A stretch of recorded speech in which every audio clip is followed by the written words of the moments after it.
Olá, hoje o nosso papo é sobre um tema super importante. Vamos colocar lado a lado duas reformas trabalhistas que mexeram e ainda vão mexer muito com a América do Sul.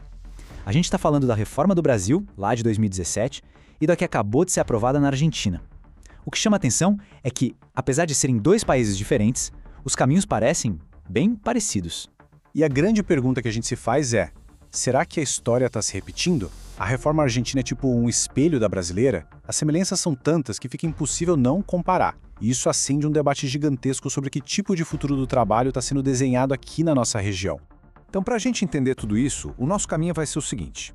Primeiro, o contexto das duas reformas. Depois, como a experiência do Brasil pode ter influenciado os argentinos. Aí a gente entra no detalhe, comparando ponto a ponto as mudanças. Vamos ver o impacto que isso teve por aqui e, no final, pensar juntos sobre o que tudo isso significa. Vamos começar então pelo começo. Para entender o porquê dessas reformas, a gente precisa olhar para as justificativas, para o discurso oficial de cada país. É ali que a gente começa a ver a lógica da coisa. E olha só que interessante, a narrativa é praticamente a mesma. Aqui no Brasil, lá em 2017, a conversa era sobre modernizar a CLT para combater o desemprego que veio com a crise de 2014. Já na Argentina, a ideia é destravar o mercado de trabalho, reduzir custos para as empresas para, supostamente, estimular novas contratações. Ou seja, nos dois casos, a palavra mágica foi modernização. Pois é, e essa experiência do Brasil acabou servindo, de certa forma, como um laboratório, especialmente quando a gente fala de terceirização. Esse ponto foi crucial e meio que preparou o terreno para o que está acontecendo agora na Argentina. Quando o Brasil liberou a terceirização para tudo, inclusive para a atividade principal da empresa, isso foi um verdadeiro divisor de águas. Foi um passo que, na prática, já antecipava o que a reforma de 2017 viria a fazer em maior escala. Pegar aquelas condições de trabalho mais instáveis, que a gente via muito na terceirização, e transformar numa possibilidade para todo o mercado. Ok, agora vamos mergulhar no coração da discussão.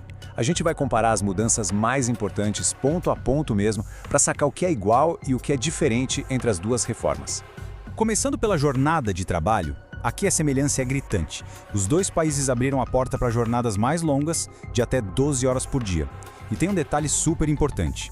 Tanto lá quanto cá, o acordo individual, aquele feito direto entre patrão e empregado, ganhou muita força para definir coisas como o banco de horas.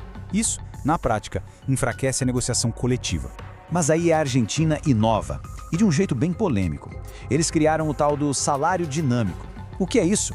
Basicamente, o pagamento pode mudar todo mês, dependendo de metas e produtividade. E o mais chocante, pode até ficar abaixo do salário mínimo. E para completar, a empresa pode decidir isso sozinha. É uma quebra total com a ideia de um salário fixo e previsível. Quando a gente olha para outros direitos, a gente percebe que a reforma argentina foi, digamos, mais agressiva. O Brasil mexeu nas férias, permitindo dividir em pedaços menores. A Argentina também, mas ela foi além, cortando na carne, como no caso das licenças médicas.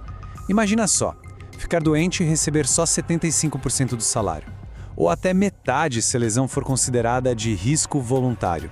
Isso joga um risco financeiro enorme nas costas do trabalhador. E essa citação aqui, ela resume perfeitamente a crítica sobre a questão das férias. Porque na vida real, a negociação para dividir as férias muitas vezes não existe. A pessoa que trabalha fica sem espaço para dizer não, né? E aí, aquele descanso longo que é super importante para recarregar as energias, para a saúde mental, acaba se perdendo. Outro ponto central nessas reformas é o enfraquecimento dos sindicatos. No Brasil, a gente viu isso com o fim da contribuição sindical obrigatória e com aquela regra de que o acordo negociado pode valer mais que a lei. A Argentina pegou essa ideia e foi além. Eles acabaram com a ultratividade, que era uma proteção que mantinha um acordo coletivo valendo até que um novo fosse assinado.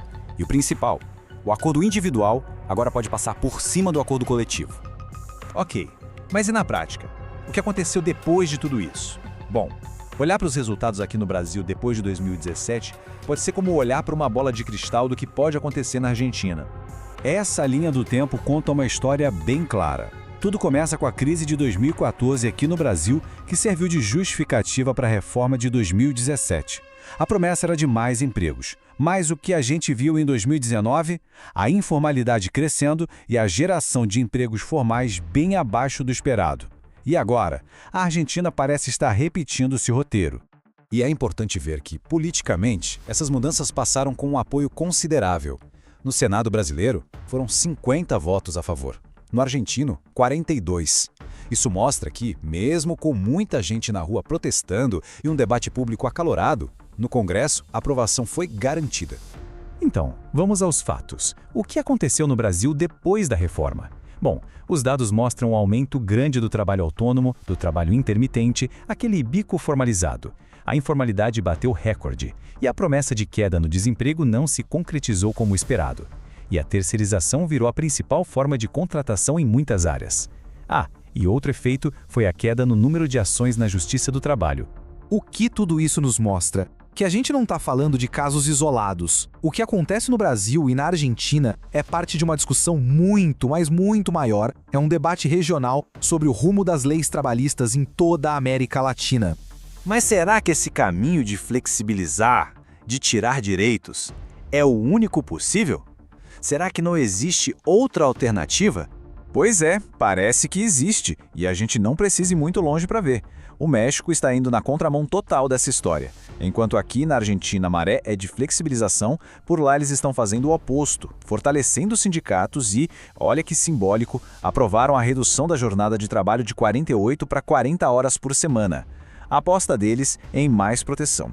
E é com essa reflexão que a gente encerra. A América Latina está claramente numa encruzilhada. De um lado, o modelo de flexibilização de Brasil e Argentina. Do outro, o modelo de mais proteção do México. A grande questão é, qual desses caminhos vai prevalecer e definir o futuro do trabalho para milhões de pessoas no nosso continente? Uma pergunta que fica no ar.